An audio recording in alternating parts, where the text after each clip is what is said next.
Добрый день, дорогие дачники, садоводы, огородники, все те, кто интересуется загородной жизнью. С вами нетипичный фермер Анна Акинина, и я приглашаю вас к себе домой.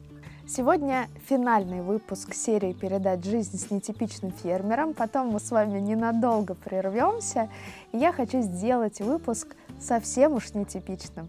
Я хочу, чтобы вы вместе со мной прогулялись по моему участку. Моему участку всего лишь год, и в этом году я сделала тут очень много нового и интересного. Я хочу, чтобы вы взяли для себя самые интересные идеи и в дальнейшем воплотили их в своих домах и на своих участках. Когда я купила землю, я начала строительство, но строительство не большого дома, а маленького, в котором сейчас живу и просыпаюсь каждое утро. Конечно, на наших участках мы всегда много работаем, но не забывайте про зону отдыха. У меня на террасе вот такой вот маленький уютный уголок, где стоит 2 кресла. По утрам с дочкой мы пьем кофе и молоко.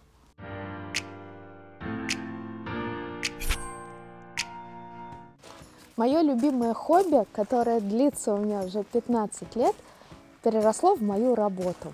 И сейчас огород – это полностью моя жизнь, поэтому с огорода я и начала свою стройку. Я делала современный огород, чтобы в нем было легко работать и, конечно же, приятно отдыхать, и чтобы урожаи радовали и были максимально большими. И, конечно, я с радостью поделюсь с вами обустройством своего огорода. Мне нравится, когда в огороде чисто и аккуратно, поэтому свой огород я начала с отсыпки дорожек. Давайте я расскажу вам об устройстве своих дорожек. Ровно год назад, когда я проходила по этому месту, тут была черная грязь, в которой у меня тонули кроссовки просто по щиколотку. Сейчас в своем огороде я легко хожу в белых кроссовках, и это не постановочные кадры, я действительно в них очень часто работаю. Вы сами можете видеть, насколько тут сухо, чисто и комфортно. Первое, что я сделала, это песчаную подушку. Слой песка в огороде у меня 10 сантиметров. Через песок отлично уходит лишняя влага. Чтобы отделить слой земли или песка от отсыпки, которая будет в финале, у меня это гравий, нужно сделать прослойку. Прослойку мы делаем из укрывного материала. Плотность укрывного материала, который я использую на дорожках, 100-120 граммов на квадратный метр. Это очень плотный материал, из-под него никогда не прорастают сорняки, и такого материала хватает на 5-7 сезонов. Чистота, красота и ни одного сорнячка. А вот сверху вы можете сделать отсыпку, такую, какая вам нравится. У меня это обычный гравий. Можно использовать декоративный камень, кору лиственницы или другие натуральные материалы. Выпуск действительно нетипичный, поэтому в кадре появляется мой кот Альфонс, и он поможет нам в дальнейшей экскурсии. Ухаживать за такими дорожками сплошное удовольствие. Если сверху у меня появляется какой-то мусор, я убираю их ветродувом, а если мне нужно помыть щебенку, я использую автомобильную мойку. Конечно, самое основное в огороде – это грядки. Как вы можете заметить, грядки у меня разной высоты, разных размеров. Это сделано для того, чтобы они гармонично смотрелись. Уж очень я не хотела повторять ошибки своего прошлого участка, где были у меня 12 6-метровых грядок, и очень они тяжело смотрелись вот этими линейками. Так мне нравится гораздо больше. Мои грядки выполнены из дерева, это сосновая доска. При правильной обработке таких грядок хватит лет на 10. Толщина моей доски 4 сантиметра, а ширина 20 сантиметров. Сверху дерево обработано специальной пропиткой, которая отталкивает влагу, защищает от насекомых и гниения и, конечно, придает красивый цвет.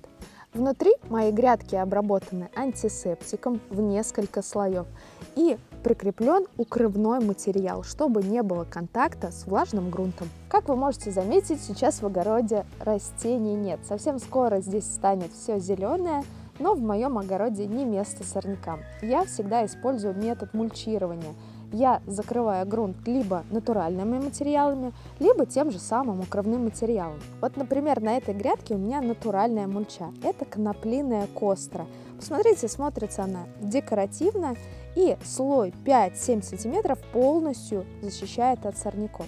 В большой же грядке у меня укрывной материал. Вот на грядке материал нужен 60 граммов на квадратный метр. Для чего же нужны домики на моих грядках? Они выполняют сразу несколько функций. На них я подвязываю высокорослые растения, такие как томаты или огурцы. И, конечно, холодной весной можно на эти грядки накинуть дополнительное укрытие, и будут мини-парнички. И пока основные культуры не разрослись, прямо на эти домики я повешу кашпо с цветущими растениями. Кстати, про цветущие растения. Свой огород я использую не только для культурных растений, с которых получаю урожай, но здесь есть и декоративные растения. Например, в прошлом году прямо в грядках у меня цвели иустомы, а сейчас я жду цветения тюльпанов. Тюльпаны я сажала осенью, и они успеют отцвести до основного урожая. А в течение этого месяца будут радовать меня прямо в огороде. Посмотрите, тюльпаны, гиацинты, крокусы уже начали всходить. Сажала я их в корзины. Выкапывать тюльпаны в корзинах тоже легко и просто. Я их достану, тюльпанчики дозреют, а в это время уже посажу томаты, перцы, огурцы или баклажаны. Если меня спросят, где больше всего на участке я провожу времени, конечно, я отвечу в огороде.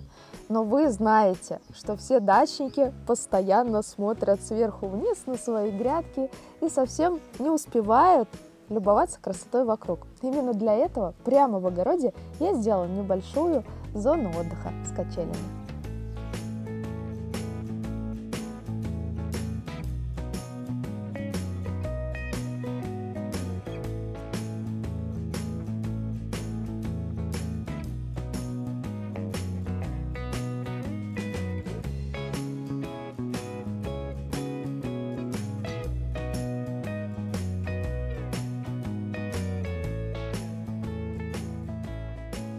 Еще несколько зон, которые я предусмотрела в своем огороде, это зона контейнерного озеленения. Пока здесь пусто, совсем скоро тут тоже будут стоять растения. И еще одна моя задумка, которую я буду воплощать в этом году, и наверняка она вам понравится, и вы тоже задумаетесь. Я очень хочу раковину прямо у себя в огороде. В раковине можно будет мыть свежесорванные овощи и не нести землю и грязь домой. И, конечно, промывать наши кашпо, рассадные ящики, которых тоже в огороде достаточно.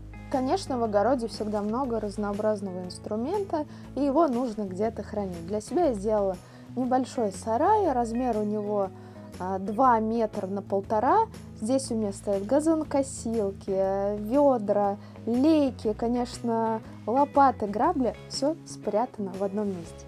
И, конечно, какое удобрение в нашем огороде самое лучшее, приготовленное своими руками. У меня есть обязательно компостная куча, тоже расположена она у меня в зоне огорода. Я купила уже готовую, можно сделать из дерева, например, самостоятельно. Я выбрала такой вариант. И, конечно, за моей спиной стоят резервуары для воды. В них я накапливаю воду, на солнышке она подогревается, и в дальнейшем именно из этих бочек я поливаю свой огород. В огороде у меня расположена система капельного полива, то есть у меня все поливается самостоятельно. Я очень ленивый дачник. Поверьте, это не стоит больших денег, очень многое можно сделать самостоятельно, главное озадачиться этим вопросом. И, конечно, всю информацию о строительстве, капельном поливе, моих высоких грядках, об устройстве огорода вы можете найти в моих социальных сетях. Я приглашаю вас на свой YouTube-канал, там все очень подробно и детально рассказано. В поиске набирайте «Нетипичный фермер».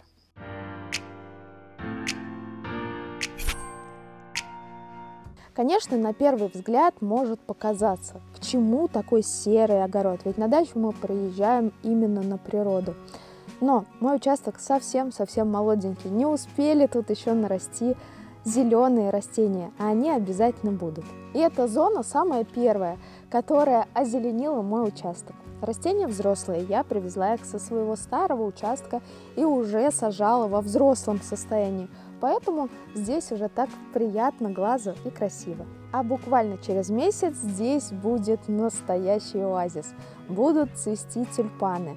Вылезут многие лиственные многолетние растения, которые сейчас еще находятся в грунте. И как вы можете заметить, сорняков на этой клумбе тоже нет. Здесь все отсыпано мульчой. В качестве мульчи я использую кору лиственницы. Она бывает разных фракций. Выбирайте ту, которая нравится. Где у меня растут нежные растения, там у меня кора более мелкой фракции, а в хвойном уголке крупная кора.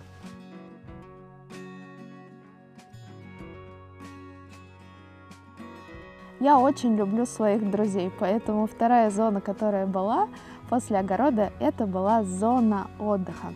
Она самая простая. Я вам больше скажу, она временная. Здесь тоже укрывной материал, кора лиственницы и просто в кружочек составлены стулья. В этом году здесь будет продолжение моего огорода, зона отдыха немного сместится, а вот летом, еще совсем недавно, тут цвели петунии, их было огромное множество, а мы попивали кофеек и прекрасно проводили время.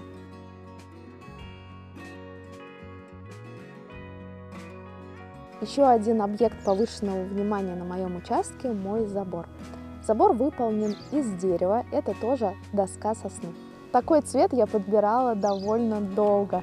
Я тоже подробно рассказывала в своих соцсетях, как мы его делали. Сейчас вы видите финальный результат. Насыщенный графитовый, и смотрится он отлично.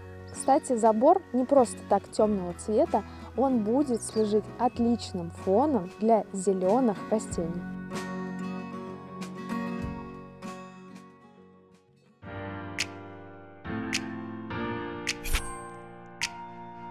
Конечно, самое основное и интересное – это стройка моего большого дома. В нем будет зимняя теплица-оранжерея и большой зал с панорамными окнами. Терраса расположена таким образом, чтобы я любовалась второй частью земельного участка, где располагается ручей и интересный ландшафт. Каждую осень я сажаю очень много тюльпанов. Я их очень люблю. Весной они сильно поднимают настроение. И прямо вот тут возле дома у меня будет тюльпановое поле.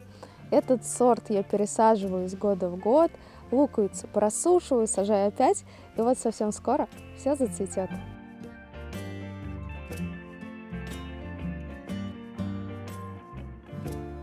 И, конечно, всеобщая любимица моего участка – это пони Даша.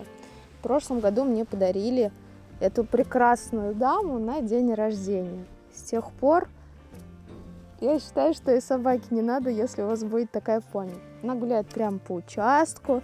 Когда утром я пью кофе, она помогает мне с завтраком. То есть она отличный компаньон, очень добрая. Вика, дочка моя, ее очень любит. Смотрите, какая классная. Сейчас Даша кушает сено, а в обычное время она гуляет и кушает травку.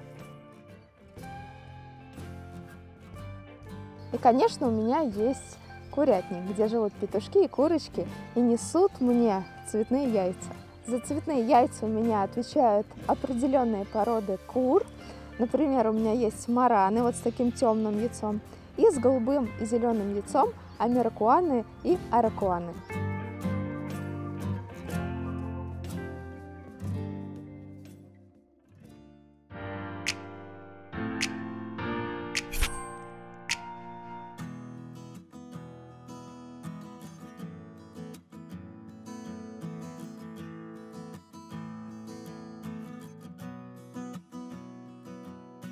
Сколько же сделано уже за этот сезон? Ведь когда я покупал участок, на нем был только этот голубой домик. Сейчас в этом голубом домике живут мои животные. Построено очень много. Большой дом, маленький дом. И, конечно, я вовсю занимаюсь участком. Вот на этом месте была еще совсем недавно куча мусора и зарослей. Все вырубалось, вывозилось. Я уже и представить не могу, сколько за этот год вывезли. А сколько же еще всего предстоит. Моя мечта – это большой красивый пруд. Я очень хочу облагородить зону с ручьем. Хочу зеленые газоны и надеюсь, мои мечты совсем скоро реализуются. А вы, как обычно, станете свидетелями жизни с нетипичным фермером. Скоро увидимся. Пока!